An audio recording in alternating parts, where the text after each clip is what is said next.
Hello, everyone.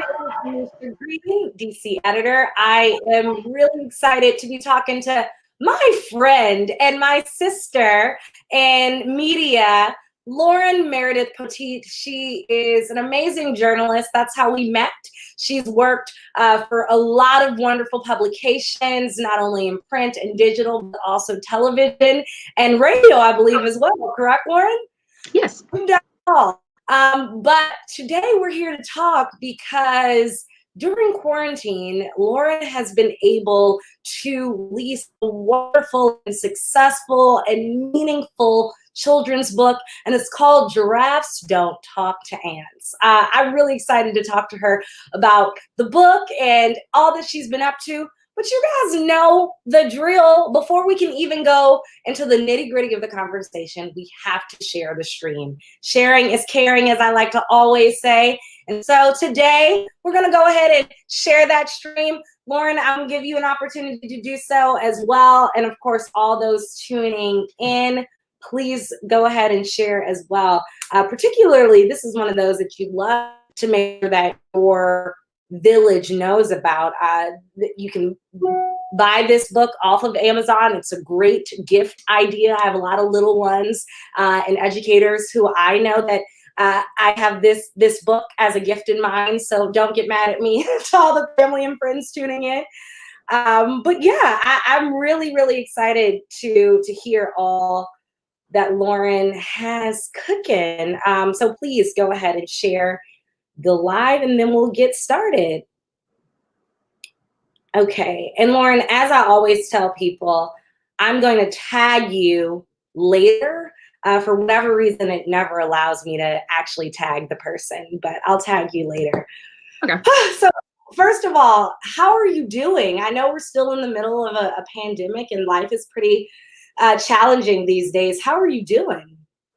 I'm doing well. I tend to be one who stays busy. I don't really let grass grow under my feet. So even though, we've been kind of in these quarantine, I've been fortunate enough to still be able to stay busy and still stay safe between being a journalist, being an author, and working in my many nonprofit sectors.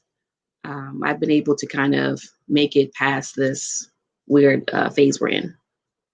What was the moment that you said, okay, I need to pick up my pen and paper or get on my laptop and start this children's book? God blesses me with innovative ideas all the time. And so I've always wanted to do children's books since I was a little girl. And I always have different ideas of books or book concepts in my head. And they're there. I might write them down or let them fly away because, in life, you just get so busy with so many other things. But because of the quarantine, I did have some more time on my hands. So I think maybe around April, the concept had been buzzing in my head since about February. And I had jotted a few things down, a few notes. And then the COVID hit. And then in April, I had some extra time on my hands. And I thought, this would be a great time to finally put pen to paper all these wonderful ideas I have swimming in my head. And so tell us about the concept in particular of Giraffes Don't Talk to Ants. I love the title. Please tell us about why this concept you felt was important today. So Giraffes Don't Talk to Ants is definitely a play on words. When you hear the title Giraffes Don't Talk to Ants, I think initially you might think that people up here don't talk to people who are down here. And if you read the book, the concept is actually quite different because that whole idea of who's better or who's worse, that is a mind game. That is a mental construct. So in the story, essentially, there is one ant that sticks out from the rest of the bunch. As you know, ants, they travel in herds or in lines, and they don't really break lines. They're really good with counting, and they're very much the foot soldiers of the earth. But this one particular ant, Zulu, who is South African, by the way, from Zululand, Zulu Nation, he decides to break away from the line because he sees that even though it's good to follow the rules, sometimes rules have to be broken in order to do great things. And so he decides to break away from the line because a storm is coming and he wants to get them safe. And he sees a giraffe nearby and he wants to asks Giraffe for assistance so that all these wonderful ants don't die or get swept up in the rainstorm. And the other ants, they can't mentally picture an ant talking to a giraffe. So they're encouraging him not to go forward. But you know what? He follows his spirit, and it ends up leading him to victory. His name does not start off as Edith Daily. His name is number 42 because ants are, they're numbers. They don't have names. They don't have an identity. And because he decides to break away, he then also, in addition to getting safe, he gets a new name for himself, which essentially translates the Zulu name. It translates into brave. Oh my goodness, Lauren. It's just so genius. It's so inspiring. But on top of that, there's a lot of education in it. And I know that it took a lot of research for you to get to that point of having sort of a multi-layered children's story, not just something that's fun, not just something that teaches you about animals, but it goes into living into your truth and finding victory, which I think is so inspiring and exactly what we need during this time. Can you talk to us a little bit about your research process, learning about ants being the foot soldiers of the earth, which I love that quote of yours. But can you talk to us a little bit about the research, the South African piece that had to sort of go in there, and the Zulu research that took place in order to get Giraffes Don't Talk to Ants? Well, my biggest research came from just living life, day-to-day life, observing people, interacting with people, being a person. Because what's so great about this book is that it's not just for children, even though it's a children's book. Most of the stories that you read that have the best morals to the stories, the best lessons come in children's books because it's digestible and easy to read. And so essentially, this book is a book of psychology and sociology, how people operate day to day. Because in this book, even after the ant gets the giraffe to help the other ants, because they're still in the mindset of being an ant, they're not really even thankful or grateful at first that he went and did this thing. They're still looking at it as an atrocity. You broke out of line, you broke status quo, which is essentially, how people do. You do something well, you expect to get all these congratulations. And then when you come home, people are like, yeah, we saw that after World War II with the Tuskegee Airmen, when they came back from saving America, from saving the world, they thought they were going to come home and be heroes. And when they came back, they realized they were still considered just regular old Negroes. So this is a book of psychology and sociology. There are so many lessons and morals to the story. There aren't just one. And again, my biggest resource came from just being alive and interacting with people day to day. In addition to that, though, I do have an admiration for South Africa, Zulu Nation. KwaZulu-Natal is what it's called now. It changed over after, the European rule. Yeah. But I did take Zulu when I was in college. For as long as it was offered for a couple of years. And I got to learn a lot about the history and the language, the culture. So I've just always had an admiration for Zulu, Shaka Zulu, the founder of the Zulu Nation. And I definitely wanted to incorporate that because a lot of children's books that are focused on Africa, there aren't really that many that talk about South Africa and Zulu in particular. And Zulu, the way Zulu people fight is still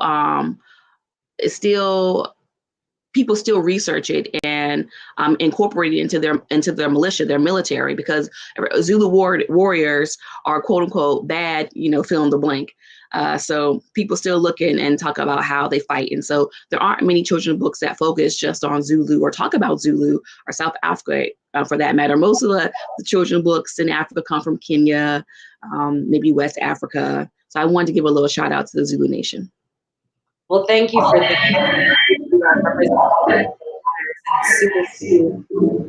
Can you tell us the reception that you had from families and those interested in purchasing the book? I've seen some of your successful Facebook posts, etc. So I know that you're selling this book and that you're definitely getting a lot of great feedback. But can you tell us some of the reception that you've gotten back? I've gotten so many positive reviews, not even just on Amazon, but on Facebook, on Instagram, on Twitter. I had someone reach out to me about 3 days ago from Atlanta. She wanted to do a bulk book order for like 20 books, sent all the way to Atlanta, Georgia, to gift as children for Christmas time. So we went ahead and rushed that order and got that order out. I've had people DM me and say how they love reading the book to their children every night before they go to bed. And then I've had some adults reach out to me and even say, this is a really great book for my child, but you know what? I want a second copy for myself, because when you read it, you're like, you can identify with the story. You feel like you're actually in the book. And I just also want to say this too. There aren't that many, and I don't know if this is one of your questions. Sorry, I'm a journalist talking to journalists. I love it. There aren't that many Black authors out there. There are, and let alone Black publishers. So in addition to me being an author, I self-published the book. It's very hard to go about getting books published in general. And you can either self-publish or you can get an agent. An agent is great because what happens is they package everything up for you. They get everything done, but you lose control of creativity when you go to a publishing house, even though it kind of gets easier with the whole packaging and the layout and things like that. But more importantly, you have to be chosen. Like, your agent has to decide this book is worth being published. And that could take years for them to decide that this is a book good enough. And then even then, once they decide they want to go ahead and push it to a publishing house, to get a book published, it usually averages between a year and a half. And you're just talking about, there's this waiting game, resources. And so we don't have a very many Black authors or Black publishers. I think in the United States, 76% of all publishers are white. And then out of that 100%, I think 7 are Latino, 6 are Asian, and then only 5%, actually it might be the other way around, 7 are Asian, 6 are Latino, and then the other 5% are African Americans. So there's just only 5% out of that 100 who are authors / Black publishers in the United States. And then out of that 76% who are white, about 75% are women. So Black women in general, you don't see a lot of them writing, a lot of them publishing and growing up. One of my favorite authors to read was Gwendolyn Brooks. She did that story, We Real Cool, Lucy Hughes, Mr. Dick Gregory, James Baldwin. And so you don't really hear about these people as much. And so it's a missed opportunity in our market, and I definitely wanted to tap into it. And being a self-publisher allowed me to maintain my creativity, because once you give it to an agent or publishing house, and this is not to deter people from going to publishing houses, because that's how you get into your Barnes and Nobles, your Targets, your major bookstores, your interviews and things like that. Even though I'm on the Afro, I still had full creative control. I decided what size my book was. I got to keep the title of my book, the images. Once you give away your product, they can change the title, they can change the cover, the interior. So, and then once you self-publish and it does well, you then become more marketable in the future to reach out to these other agents to take you more seriously. So I definitely want to touch on the part where there just aren't that many Black authors, Black publishers in the market. And then even when you have a lot of these children's books that do center on Black characters or like Africa, most of those books are produced by white people. So we don't even have enough of us telling our own stories. I know you know the book, Why Do Mosquitoes Buzz in People's Ears? That book, and Kapiti Plain was like what it's, I think, Bringing the Rain to Kapiti Plain. That's the title. And he would stand on one leg with a stick in his hand. It's a really famous children's book. He's from Kenya. Both of those books were authored by Verna Aradima, and very sweet elderly white woman who loved reading reading about Africa stories, and so then she turned them into children's books. But there's a white lady. Those two famous Black children's books that can be read all across all the dynamics, creeds, race, colors, was written by a white woman. So, well, that's great. We can't keep letting other people control our narrative. We have to also then tell our own stories and be the face of it. No one can tell our stories better than we can. And I also just want to say this: books control culture. And so people who publish and author are then the gatekeepers of that concept. I mean, look at Harry Potter by J.K. Rowling. That one book, I know it's a series of 8 or a series of 7, 8 movies. That one book totally changed the world, the way people dress, the way people think, the music they listen to, the kind of TV shows. When Twilight came out, everybody went emu. They were wearing all black, the dark eyes.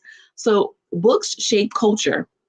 And so people, think, well, why does it matter to get into that market of being a Black publisher, a Black author? Because books change the world. They shape culture. They shape TV, movies, fashion, everything.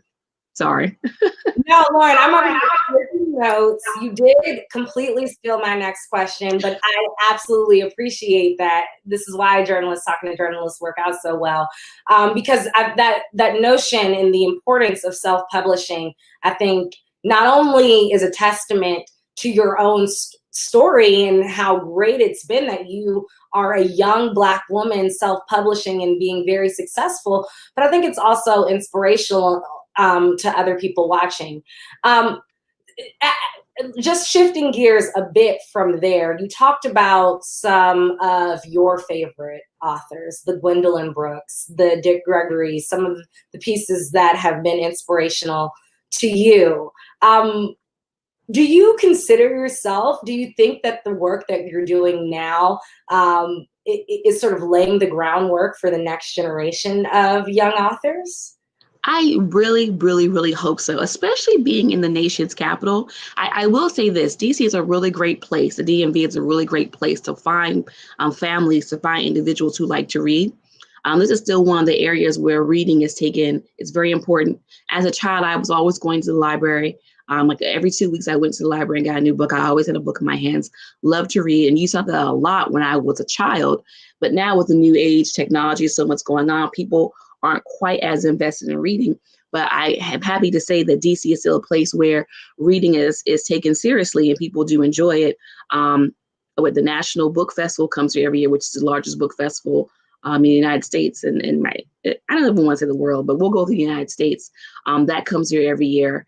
And so books are still taken seriously. And I really hope that because I am in such a great place that really appreciates and cultivates authors and publishers of all sorts, that this is the groundwork. I am laying the groundwork for future young Black authors / publishers.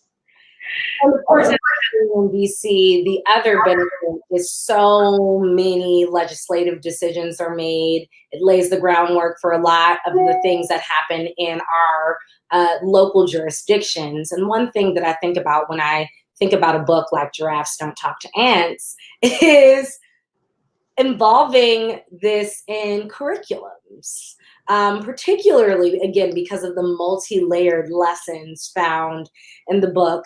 Any next steps in terms of talking to teachers or working with a District of Columbia Public Schools or local school systems in the area and getting children all over, at least all over the DMV and further, more interested in your work? Definitely. I've already reached out to DC public libraries about getting my my book on their stream. Weekly, they do children book readings. And they, it's for free. You just hop online since everything is so virtual now. But I've already reached out about having my book shared. I'm having some of my copies donated to a few of these local institutions, and then also reaching out to your local bookstores. Barnes Nobles is great, but you can't forget about your indie bookstores who really cherish and appreciate indie authors, new time publishers, and things of that sort. So definitely, the sky's the limit. Whoever is interested and wants to take part in this wonderful phenomenon is more than welcome. I'm just so proud of you again, Lauren. I want to let the people know, because we've reaching about the 2-minute mark. I'm giving people the opportunity to ask questions. I see all of those tuning in, and thank you for those who are sharing and commenting. I want to give you all an opportunity to ask questions. But before we get to that point, I also have to ask about the illustrations, Lauren. I love the cover of your book. I love the colors. I'm curious. I know in knowing you, you definitely have a bit of an artistic side, but can you tell us about who did the illustrations, or what sort of inspired you to collaborate with the person who made your words come to life artistically as well? Well, sticking true to my word about supporting Black authors and Black publishers, when I was looking for freelancers to work with me in terms of for the illustrations on my book, I did want to make sure that I had a Black illustrator. So the young lady, and she's young, the young lady who designed the illustrations is from Nigeria. And I thought, okay, great. And, of course, they have to send you in samples and things like that to see if, you want the images, or do you think the work is up to par? But her work was great. She's young, she's vibrant, she's from Nigeria. I'm like, this is it, Oh, that is awesome. All right, let me honor those again who are tuning in, and then I might go ahead and ask a few more selfish questions myself, but I want to thank all those who are tuning in. Jonathan Carter says, peace and blessings upon you and yours, beloved Shiros. Thank you so much, Jonathan. Sounds like a good plan. I can relate. Boom. I don't know what you said, Lauren, that got that reply, but we know you must have been really dropping some gems. Ants, you're full of protein. In some parts of the world, they're eating and using them for toppings. Facts, chocolate covered ants. We do know about that, Jonathan. Thanks so much for tuning in. Sherman Hughes says, similar to the Writers Center in Maryland, is there a circle of published Black authors in the DMV? Thank you so much, Sherman, for your question.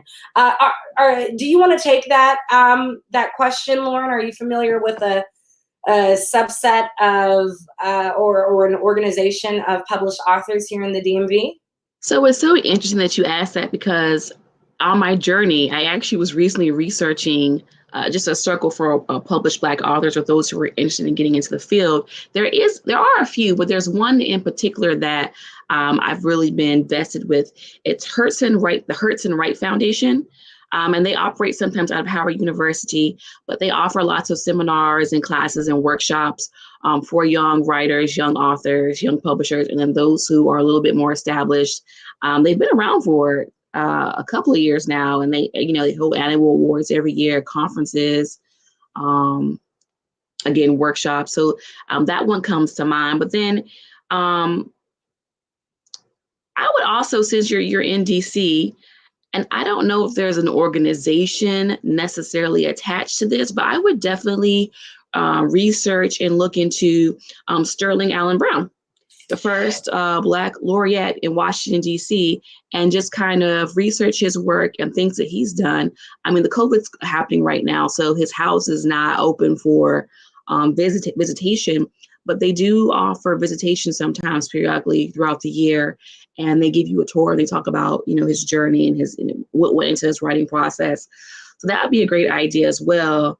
But then, okay, you do have the Library of Congress. There are slave narratives there.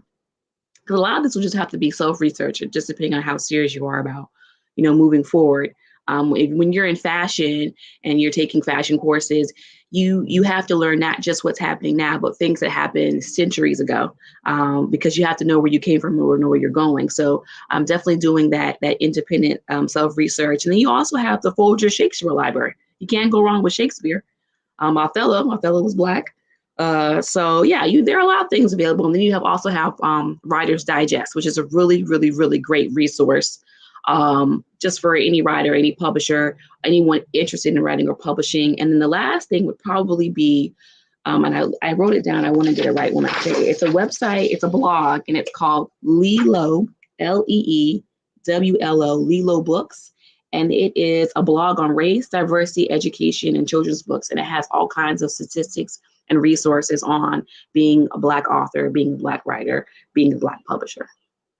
Lauren, you are so on it, as always. Thank you so much for that answer, and clearly having done your major research and being in the fray of it all, even though we can't necessarily be in person with one another. You're like, Library of Congress has digital digital resources. Hurston Wright Foundation, the Afro has done a lot with in the past, and so again, a really great resource. And Lilo, I have to check out. So thank you so much, Lauren. And Sherman says thank you, and thank you, Sherman, as always, for tuning in and supporting the Afro. Lauren, I gotta ask you, what is next? Is there a book tour coming our way? Is there another? Is there a sequel to Giraffes Don't Talk to Ants? What can we expect next? Well, I'm definitely going to continue to still promote and push out this book concept to people who are interested. And I do have a lot of other book ideas in the works in my heads.